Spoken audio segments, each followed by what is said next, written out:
मंगलाचरण के लिए सभी हाथ जोड़ लीजिए। नमो अरिहंताणं, नमो सीताणं, नमो आयिरियाणं, नमो उवझायाणं, नमो लोये सवसाहुणं।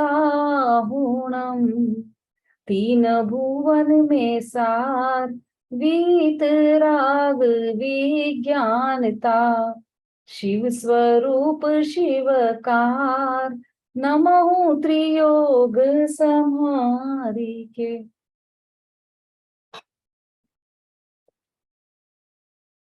आज सभी लोग विशेष तैयारियों के साथ आए हैं।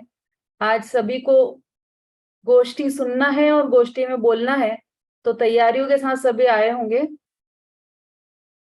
गोष्ठी का हम प्रारंभ करते हैं। समय हो गया है हमारा, इसलिए जितने भी लोग आए हैं अभी हम गोष्ठी का प्रारंभ करते हैं।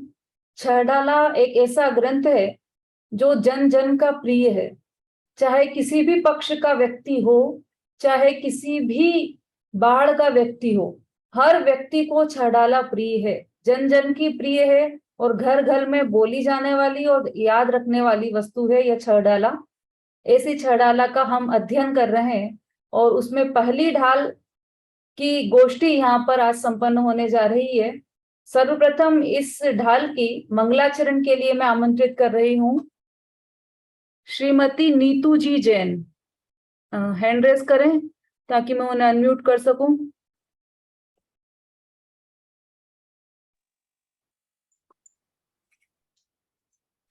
सभी को मेरा जय जिनेन्द्र।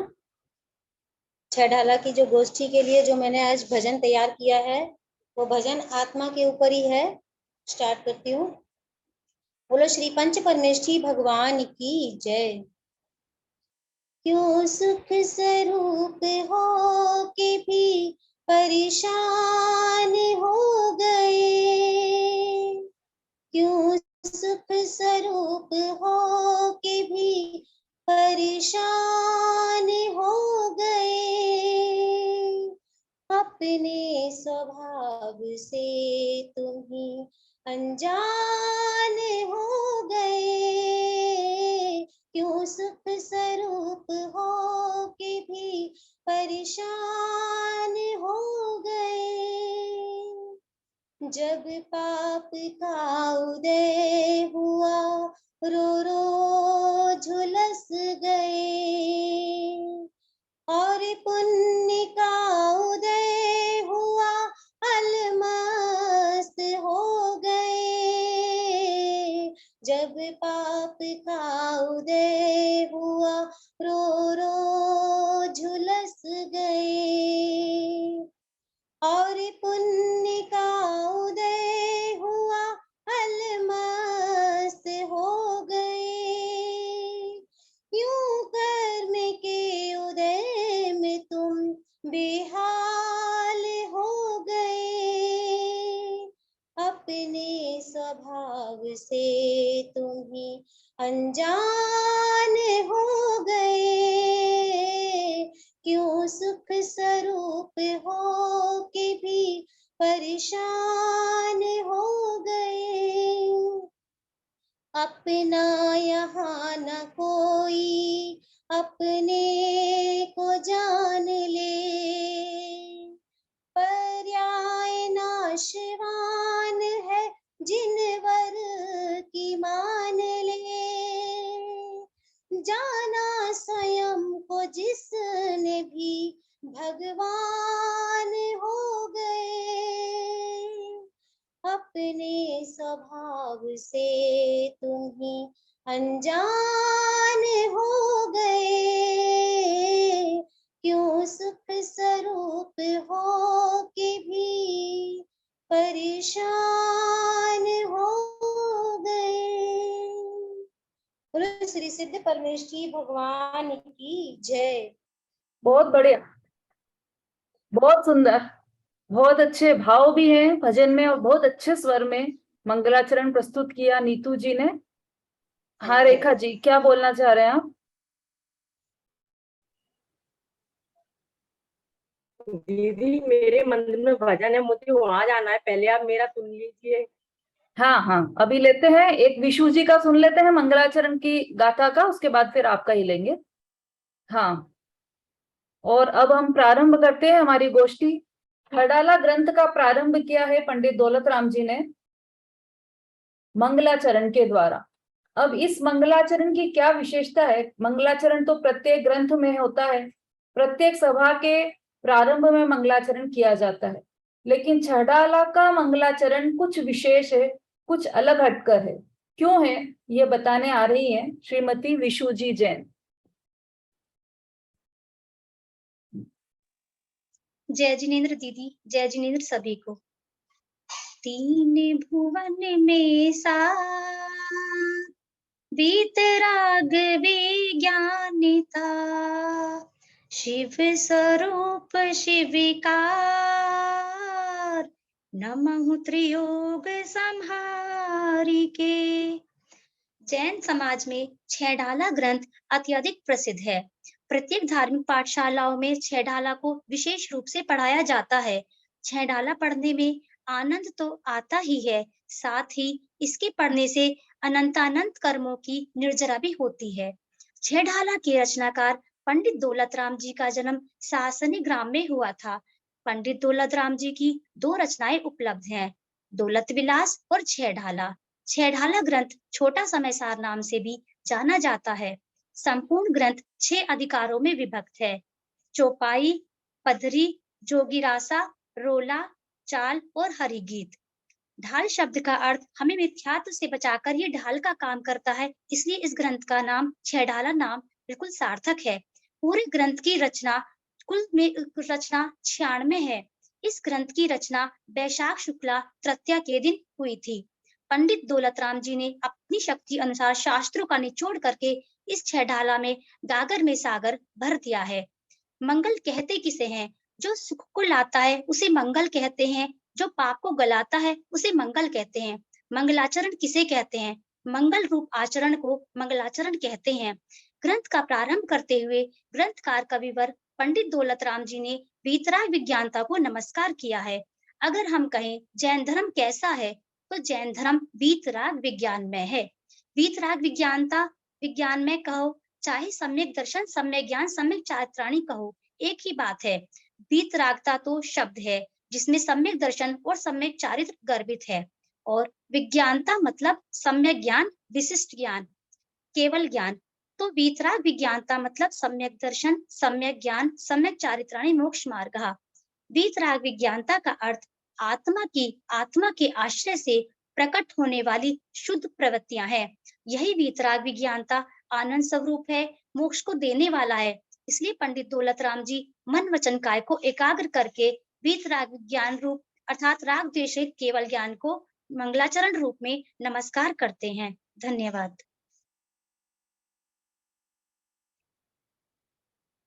बहुत बढ़िया, बहुत सुंदर शब्दों में बहुत ही अच्छी शैली के साथ प्रस्तुत किया है विशु जी ने। इन्होंने बताया कि छड़ाला पढ़ने से अनंत अनंत कर्मों की निर्जरा हो जाती है। थोड़ी सी विचित्र लग सकती है बात, लेकिन इसे आप इस एंगल से समझें कि छड़ाला पढ़ें और उसे परिणमित करें तो अनंत अनंत कर्मों की निर्जरा हो सकती है। उसे परिणमन में लाएं तो अनंत अनंत कर्मों की निर्जरा हो सकती है। सुनने से मात्र यहाँ पर केवल कर्ण इंद्रिय से सुनना इतना नहीं लेना है। सुनने का मतलब है समझना और उसको परिणमन करना, उस अपेक्षा से यहाँ बात है। बहुत सुंदर विशु जी। और अभी हम अगला लें, उससे पूर्व रेखा जी है हमारे बीच, पहले इनका ले लेते हैं। नरक गति में क्या क्या दुख है, नरक गति विषय है ना आपका? हाँ, नरक गति में क्या क्या दुख है वो हमें बताने जा रही है रेखा जी। हाँ जी। नरक गति में बहुत घोर दुख है, और है ना अत्यंत संकलेश परिणामों के मरण करने से और तीव्र कसाय करने से हमें नरक गति की प्राप्ति होती है। नरक गति अशुभ लेस्याओं के माध्यम से अशुभ परिणामों से नरक गति में जाते हैं। मांस मधु खाने से, द्रव्य हरण करने से, परिस्थिति सेवन करने से, सप्त व्यसन करने से तीव्र लोभ करने से, विश्वासघात करने से, जैन धर्म की और धर्मात्माओं की निंदा करने से एवं जीवों का घात करने से जीव नरक गति में जाता है। और नरक गति में इतनी भूख लगती है कि 3 लोग का नाच भी खा जाए ना तो भी भूख शांत नहीं होती है, लेकिन वहां पर एक कण भी खाने को नहीं मिलता। और नरक गति में इतनी प्यास लगती है कि सिंधु नीर का पानी जो पूरा सागर भरा हुआ है उसको अपन पी जाएंगे, उससे उसको पीने से भी अपनी प्यास नहीं बुझेगी। और लेकिन वहां पे एक बूंद पानी का भी नहीं मिलता है। और नरक 7 होते हैं। पहला, दूसरा, तीसरे नरक में बहुत गर्मी होती है। इतनी गर्मी होती है कि लोहा का पिंड यानी कि गोला भी पिघल जाता है। और वहां पर नरक में इतनी सर्दी होती है कि लोहा का पिंड भी वो सर्दी के कारण वो भी पिघल जाता है। और 5वें और 7वें नरक में ऊपर ऊपर तीव्र गर्मी और नीचे नीचे तीव्र ठंड होती है। 6वें और 7वें नरक में ठंड ही ठंड होती है।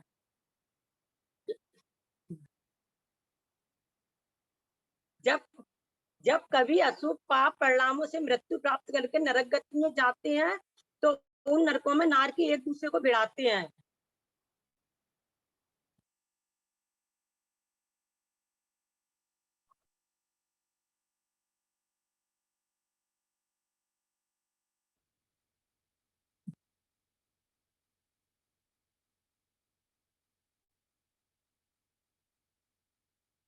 हाँ बोलिए।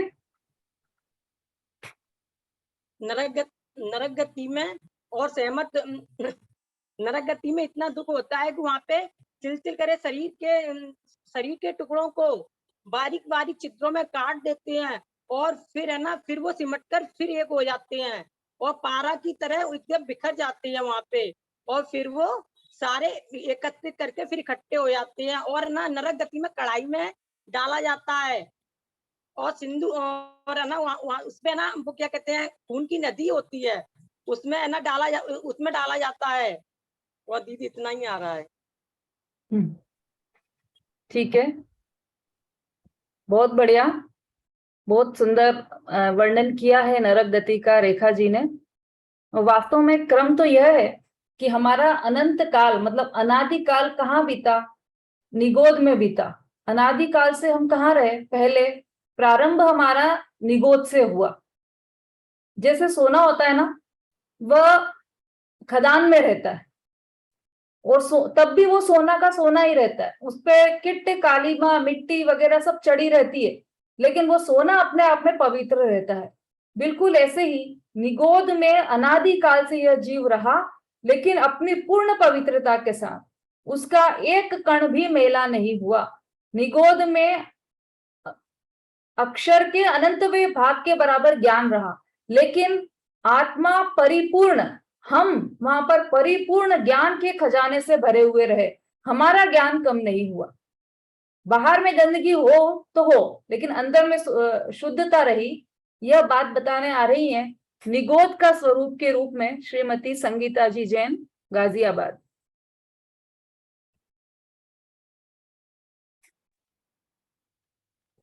जय दीदी, जय सभी को। सास ब्रह्मन की है बहु कथा, पे कछु कही कही मुनि था। काले अनंत निगोद मझार, बीत्यो एक इंद्रिय तनधार। सास उस संसार भ्रमण की कहानी बहुत बड़ी है, बहुत बड़ी, मतलब कहानी बहुत लंबी है, बहुत बड़ी है। फिर भी इस प्रकार मैं कुछ थोड़ी कहना चाहता हूँ। आचार्य पंडित दौलत राम जी कहते हैं कि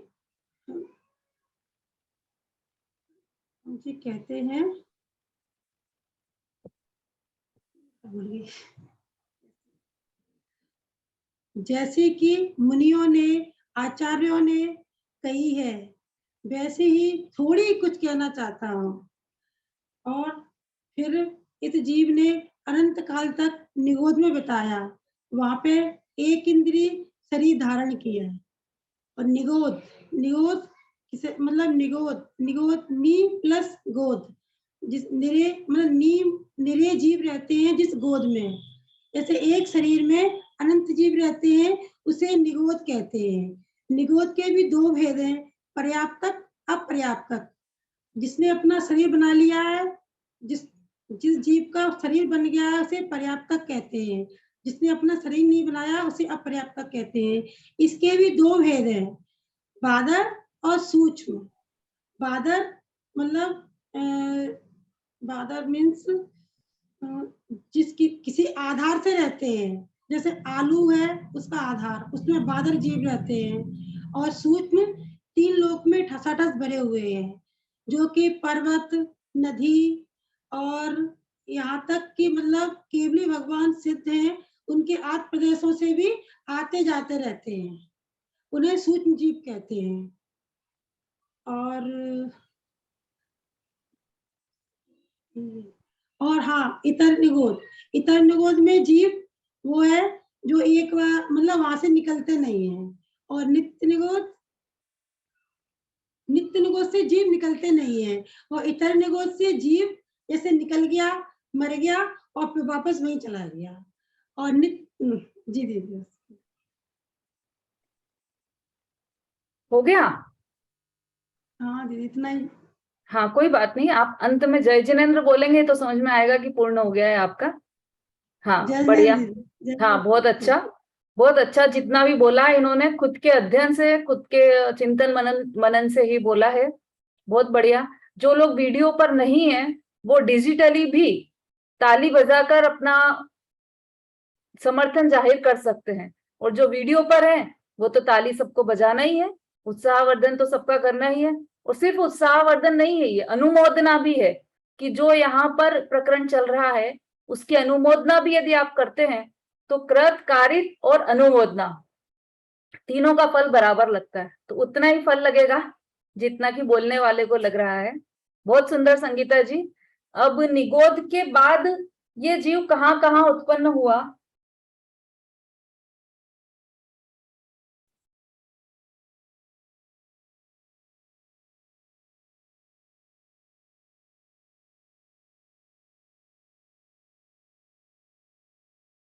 उससे पूर्व हमें गुरु ने क्या शिक्षा दी और हमारे संसार परिभ्रमण का क्या कारण है, यह बताने आ रही हैं श्रीमती समता जी जैन।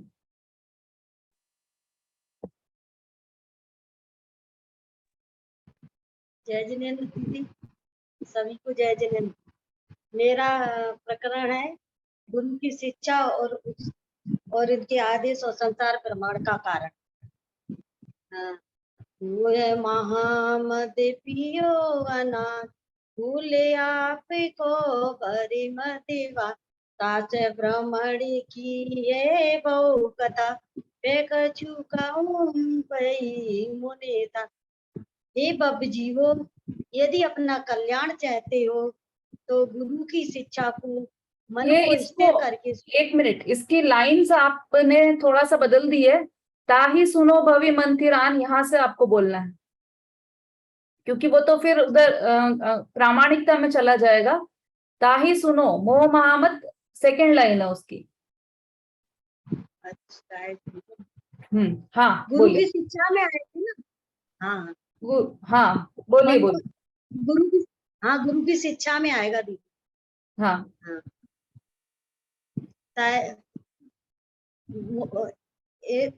ए बब जीव, यदि अपना कल्याण चाहते हो तो अपनी मन को स्थिर करके गुरु की शिक्षा को सुनो।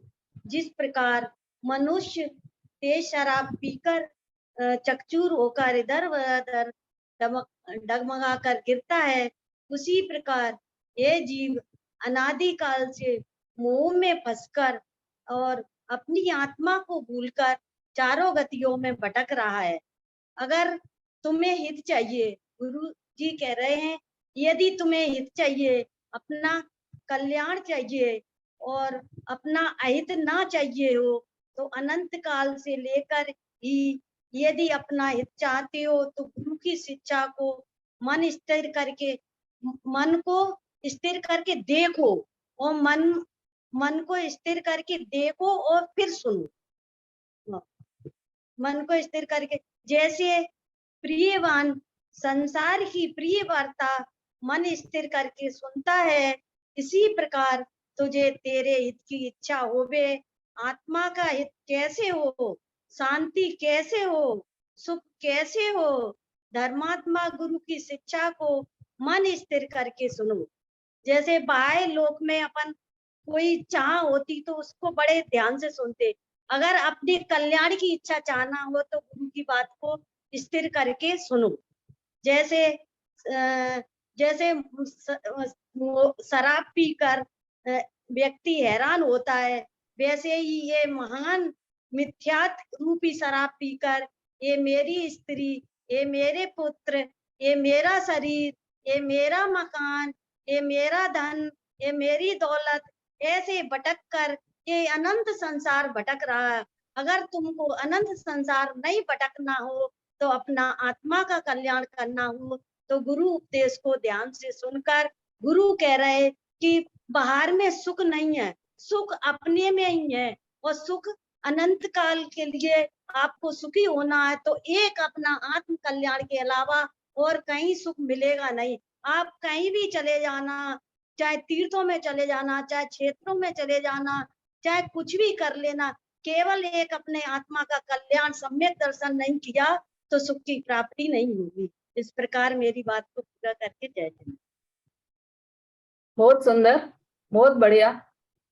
आपने भी पूरे अपने चिंतन मनन से ही यहाँ पर ये वक्तव्य प्रस्तुत किया और बिल्कुल फ्लुएंटली, बिना रुकावट के बहुत सुंदर आपने वक्तव्य प्रस्तुत किया। वास्तव में ऐसा ही है, डॉक्टर की बात सुनते हैं ना हम ध्यान से, क्यों सुनते हैं? क्योंकि हमें पता है कि जो हमें रोग हो गया है उसका इलाज डॉक्टर साहब ही बता सकते हैं। उस रोग से मुक्त होने के लिए हम डॉक्टर साहब की बात ध्यान से सुनते हैं। ऐसे यहाँ पर गुरु शिक्षा सुनने का आदेश दिया है, क्योंकि यदि अपना भला चाहते हो ताहि सुनो भवि मन थिर आन। जो चाहो अपनो कल, अपना कल्याण करना चाहते हो, अपना भला चाहते हो तो गुरु शिक्षा को ध्यान से सुनो। फिर क्या शिक्षा है? तो उसमें सबसे पहले निगोद की चर्चा की कि अनंत काल से हम निगोद में रहे। उसके बाद क्या हुआ? निगोद से निकलने के बाद हम कहाँ गए, ये बताने आ रही हैं श्रीमती रागिनी जी भिंड।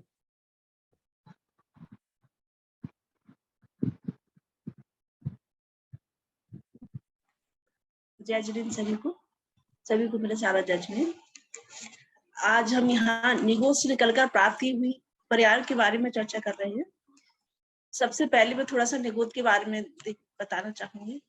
अनादिकाल से जीव संसार में भ्रमण कर रहा है, 84 लाख योनियों में भ्रमण कर रहे हैं, दुख सहन कर रहे हैं। अनंत बार हमने निगोद शरीर अनंत बार धारण किया है और निगोद में असहनीय दुख सहे हैं, अनंत दुख व्यतीत किए हैं। निगोद वैसे तो संसार में ठसाठस भरे हुए निगोद के जीव, लेकिन निगोद का एक खास स्थान 7 नरकों के नीचे निगोद का स्थान है, जहाँ अनंत जीव स्कंद के रूप में, स्कंद में एक शरीर में अनंत जीव होते हैं, अनंत निगोदीय जीव रहते हैं एक ही शरीर में, तो वो वहां पे असहनीय वेदना सहन करते हैं।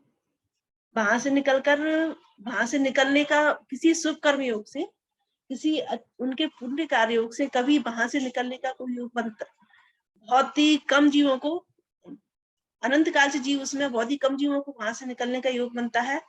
और जब निकलते हैं तो आचार्य कहते हैं कि इतनी दुर्लभ लई जो चिंता मणि त्यों पर्याय लही श्रेष्ठ रही। वहां से निकलने के लिए 10 पर्याय तक प्राप्त करना इतना दुर्लभ है, जैसे कि समुद्र में अगर रत्न खो जाए तो हमें चिंता उस रत्न को प्राप्त करने के लिए कितनी दुर्लभ, कितना उपचार करना पड़े, उसी प्रकार उस निगोद से निकलने के लिए 10 पर्याय तक धारण करने के लिए अनंत पुरुषार्थ लगता है जीव का। उसके और ऐसा कोई नियम नहीं है कि हम केवल 10 पर्याय ही प्राप्त करते हैं, या 5 इंद्रियों में से एक इंद्रिय से लेकर 5 इंद्रिय तक कोई भी पर्याय निगोद से निकलकर हम प्राप्त कर सकते हैं, जीव प्राप्त कर सकता है। लेकिन इसमें मुख्यता से अभी यहाँ बताया है कि एक 10 पर्याय के लिए बताया है। जिस प्रकार स्थावर से 10 की पर्याय पाना अति दुर्लभ। पहले तो स्थावर पृथ्वी का एक, जल का एक, अग्नि का एक, वायु का एक, वनस्पति का एक, 5 का एक स्थावरों में जन्म होता है। अगर वहां से भी निकलना अत्यंत दुर्लभ, वहां से निकलने के मनुष्य योनि भी, मनुष्य जन्म, मनुष्य गति भी प्राप्त कर सकता है जीव। मनुष्य गति में भरत चक्रवर्ती के पुत्रों का उदाहरण इसमें बताया गया है कि वहां से भरत चक्रवर्ती के 32,000 पुत्रों ने निगुत से निकलकर पहले गिजाई की पर्याय प्राप्त की थी, उसके बाद मनुष्य पर्याय प्राप्त की थी। तो ऐसा नहीं है कि वो एक इंद्रिय या 2 इंद्रिय में ही, 5 इंद्रिय में से कोई सी भी इंद्रिय प्राप्त कर सकते हैं, लेकिन वहां से निकलना अति दुर्लभ है, ये आचार्य श्री ने बताया है। इसी को कहकर मैं अपनी बात का विराम दूं। हाँ, बहुत बढ़िया, बहुत सुंदर, आपने भी अच्छा विस्तार किया है। निगोद से निकलकर क्या क्या पर्याय प्राप्त की गई, ये हमने देखा। निकसी भूमि जल पावक भयो, पवन प्रत्येक वनस्पति थयो। और उसके बाद असंगी पंचेंद्री भी बना निगोद से निकलकर, ये सब पर्याय प्राप्त की। देखिए, जिस विषय में, जिस लाइन में आपको थोड़ा भी कंफ्यूजन हो, वो आप यहाँ प्रस्तुत नहीं करें। जितना आगम के आधार से बोल सकते हैं उतना ही बोलें, है ना। अगर नहीं बोलने में बुराई नहीं है, लेकिन आगम विरुद्ध हमारा एक भी कथन नहीं होना चाहिए, इस बात का विशेष ध्यान रखें। मतलब आप कंफर्म होना चाहिए कि हाँ, ये इस शास्त्र में लिखा है। ठीक है, चलिए, बहुत बढ़िया रागिनी जी। और अब निगोद से निकलकर एक इंद्रिय स्थावर की पर्याय धारण की, फिर वहां से लट पिपिल अली बना, मतलब 2 इंद्रिय, 3 इंद्रिय, 4 इंद्रिय बना। उसके बाद संगी और असंगी पंचेंद्रिय बना। तो फिर वहां पर तिर्यंच गति में उसने अनेक दुख पाए, मतलब हमने अनेक दुख पाए तिर्यंच गति में। क्या क्या दुख पाए वो हम देखते हैं। तिर्यंच गति का स्वरूप रूबी जी जैन, हैंड रेस कीजिए। हाँ,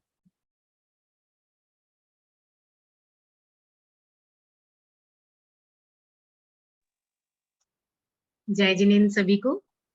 शासन नायक महावीर भगवान की जय। अनंतानंत सिद्ध भगवंतों की जय। आचार्य श्री कुंद कुंद देव की जय। जय जिनेन्द्र दीदी एवं समस्त सम्मानित बहनों को भी सादर जय जिनेन्द्र। जैसा कि आप सभी को विदित है कि आज ज्ञानवर्धक गोष्ठी का आयोजन किया गया है। मेरा विषय है त्रियंच गति। मायाचारी के परिणाम से त्रियंच गति प्राप्त होती है। त्रियंच गति नाम कर्म के उदय से प्राप्त शरीर को त्रियंच कहते हैं। इस गति में एक इंद्रिय से लेकर 5 इंद्रियों के जीव पाए जाते हैं।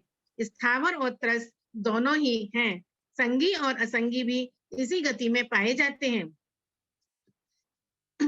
निगोद तथा सम्मोचन जीव भी त्रियंच गति के ही जीव हैं। इस जीव ने अनादिकाल से बहुत समय इसी गति में व्यतीत किया है। जैसा कि पंडित दौलत राम जी ने छहडाला ग्रंथ में बताया कि अनंत काल निगोद में बिताकर यह जीव चिंतामणि रत्न के समान दुर्लभ त्रस पर्याय धारण करता है। जैसे जैसे इंद्रियां बढ़ती जाती हैं, मिथ्यात्व या अज्ञानता के कारण दुखी और दुखी और दुखी होता जाता है। इसको ऐसे समझें कि पहले केवल स्पर्शन इंद्रिय थी, तब सोचा करता था काश चल पाता, कुछ खा पाता। जब लट आदि बना तो खाता ही रहा। फिर चीटी आदि बना तो घ्राण इंद्रिय में ऐसा फंसा कि जहां भी चीनी रखी हो सूंघते हुए वहीं पहुंच जाना। फिर चक्षु इंद्रिय के मोह में ऐसा फंसा कि पतंगा दीपक की लौ पर ही मरा।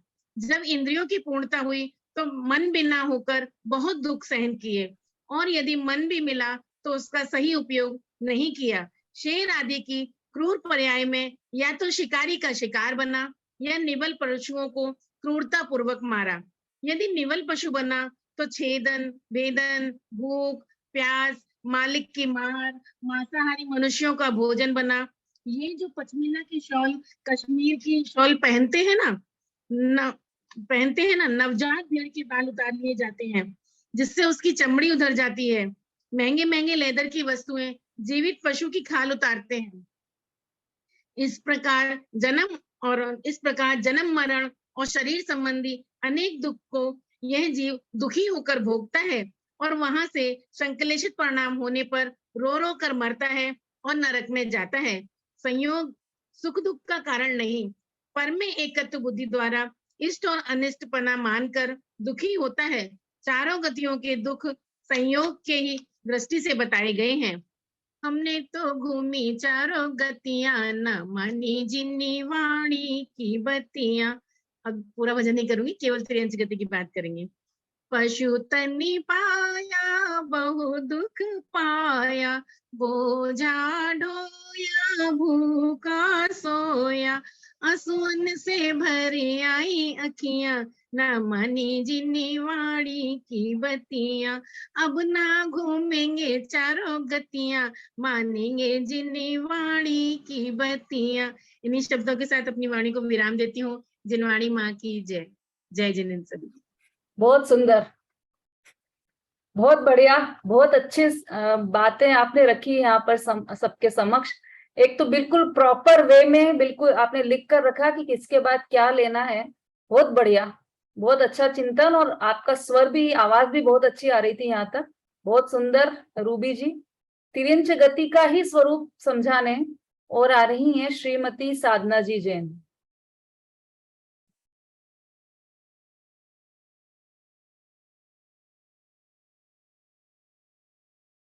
अभिलाषा जी का नाम है इसमें, लेकिन उनका फोन आया था, वो किसी कारण से जुड़ नहीं पा रही हैं।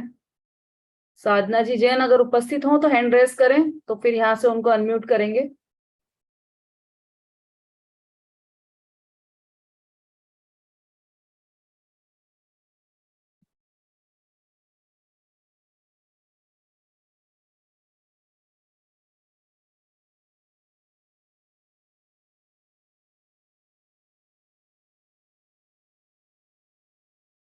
चलिए कोई बात नहीं। तिर्यंच गति का स्वरूप रूबी जी ने ही बहुत अच्छी तरह से सारे पॉइंट्स कवर कर लिए हैं, उसमें बहुत बढ़िया बताया है। तिर्यंच गति से निकलकर कहाँ पहुंचा ये जीव? अति संक्लेश भावते मर्यो। छेदन भेदन हुआ ना वहां पर, तो कैसे परिणाम हुए? संक्लेश रूप परिणाम हुए। तो अति संक्लेश भावते मर्यो, घोर श्वभ्र सागर में पड़ियो। श्वभ्र सागर अर्थात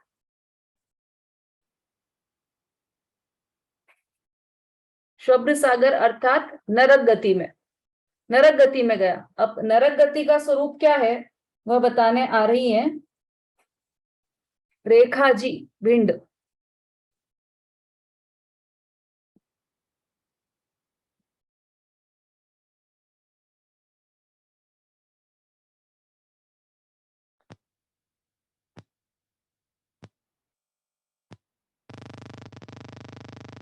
आवाज नहीं आ रही आपकी।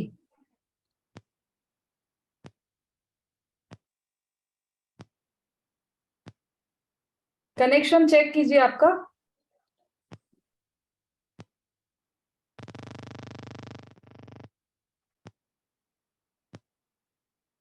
अगर आपने वो हेडफोन्स वगैरह लगा रखे हैं तो वो हटाकर बोलिए आप, तब शायद आवाज आएगी।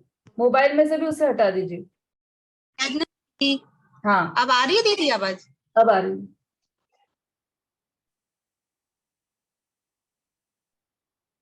नरक में नारकी जीवों का जन्म उत्पात सैया पर होता है। इस चतरा पृथ्वी के नीचे 6 राजू में 7 नरक हैं। उनमें उत्पन्न होने वाले जीवों नारकी कहते हैं, जीवों को नारकी कहते हैं। इन नारकी जीवों का शरीर वैक्रेक होता है, इसलिए वह एक अंतः मुहूर्त में ही पूर्णावयव हो जाता है। इन नारकियों के जन्म स्थान नरक 84 लाख बिलों के ऊपर होते हैं। जन्म स्थानों के आकार कुंभी, मुद्गर, मृदंग, भस्मा, धौकनी, टोकनी आदि के समान अशुभ और भयानक है। जन्म स्थानों के मुख नीचे की ओर होते हैं। नारकी उत्पन्न होने के साथ ही नीचे बिलों में गिरते हैं। उन नरक बिलों में शरीरों की दुर्गंध की अपेक्षा अंतगुड़ी अधिक दुर्गंध होती है। वहां की भूमि अधिक जहरीली होती है। उसे छूने मात्र से हजारों बिच्छुओं के एक साथ काटने से भी अधिक वेदना होती है। जहरीली भूमि तथा तीक्ष्ण आयुधों की वेदना को सहन नहीं कर सकने के कारण एकदम वो उछलकर प्रथम नरक में 7 योजन और 6500 धनुष प्रमाण ऊपर उछलता है नारकी जीव। आगे नरकों में उछलने का प्रमाण उत्तरोत्तर दूना दूना होता है। जब नया नारकी अधम दशा होकर नीचे गिर जाता है तब पुराने नारकी उन नवीन नारकियों को देखकर धमकाते हुए उस पर टूट पड़ते हैं। कोई उसे धधकती हुई भट्टियों में झोंक देते हैं, कोई उबलते हुए तेल के कड़ाहों में डाल देते हैं। इस प्रकार वह नारकी इन असंख्य दुखों से मरणासन हो जाते हैं। तो अपने प्राण बचाने और शांति पाने की इच्छा से बैतरणी नदी में कूद पड़ते हैं। पाप के उदय से वहां भी उन्हें शांति नहीं मिलती है। वहां के वृक्ष सेमर के वृक्ष के समान लंबे, तलवार की धार के समान तेज धार वाले पत्ते होते हैं। जब कोई नार की छाया पाने के लिए वृक्षों के नीचे पहुंचता है तो पत्ते ऊपर से गिरकर तलवार के समान उन नारकियों के शरीर को विदीर्ण कर देते हैं। नारकियों के शीत और उष्ण की वेदना है कि यदि मेरु के समान 1,00,000 योजन का लोहे का गोला यहाँ डाला जाए तो क्षण मात्र में गल जाए। नारकी तिल तिल प्रमाण शरीर के खंड कर डालते हैं और ऊपर से दुष्ट और प्रचंड स्वभाव वाले असुर उन्हें आपस में भिड़ाते रहते हैं।